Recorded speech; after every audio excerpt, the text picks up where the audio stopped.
Hi, folks. This is Don Meisner with the North Country Fishing Report.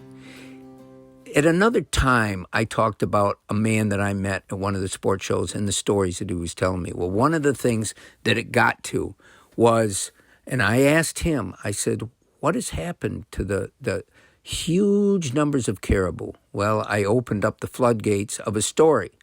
And he told me that the reason that the caribou are dying or are disappearing all over the northern part of the world, really, all over the Arctic region, not just in Canada and in Alaska, but in Europe as well.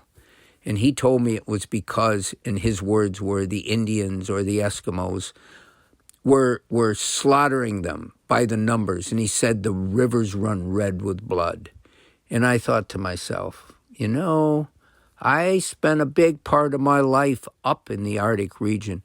All the years I was doing Streamside, Quebec was one of my main sponsors, and they would send me on several trips up to this fabulous region of the North. And I had my own experiences and my own shows that I did that showed me with caribou. The massive journey migration of these herds is beyond spectacular. You have to see it. Well, it's stopped. But I believe there were no way where there enough indigenous people that rely on caribou for food and for all the things. They use every part of the animal in their life. But I don't believe that has any bearing on why the caribou disappeared. So I've done studies, and here's what's happened.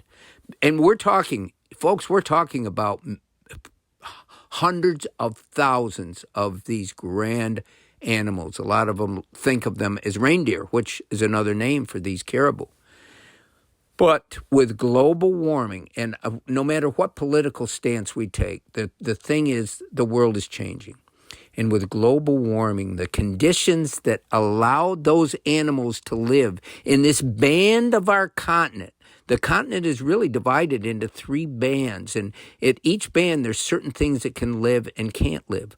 But as these bands of sort of becoming more invisible as warming is taking place. In other words, now as it gets warmer in that region, plants have migrated. They migrate north and they start taking over so that the food that the caribou eat, the mosses and the lichen, it can't compete. It's just like we talk about the gobies moving into our river, the invasive species. This is an invasive species. Other huge environmental developments that have taken place in the northern part of our world, such as mining and huge power line developments that bring power from the grand north down to more civilized areas. And logging, all these things have infected the environment as well. But the global warming has caused the soil and the very surface of the land to change so that the nutrients that the caribou find and eat along their migration are disappearing. They can't get to them. Maybe it's iced over, and that does happen with global warming. It's iced over, and they can't paw down to get that. And then when the young are born, they're in regions where there isn't enough nutrients to sustain them. Even the animals themselves become thinner and skinnier and have less vitality.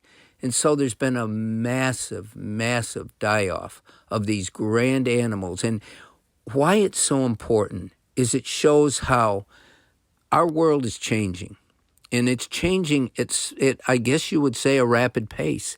And we have to be aware of what we have now could become in danger at any time with the invasion or the change in the climate that supports the things that live in an area. We have an absolutely incredible resource that has been named the best bass fishing in the world right here. Everything can change. Remember when that VHS virus hit the St. Lawrence River and everybody was worried that our fishery would die off.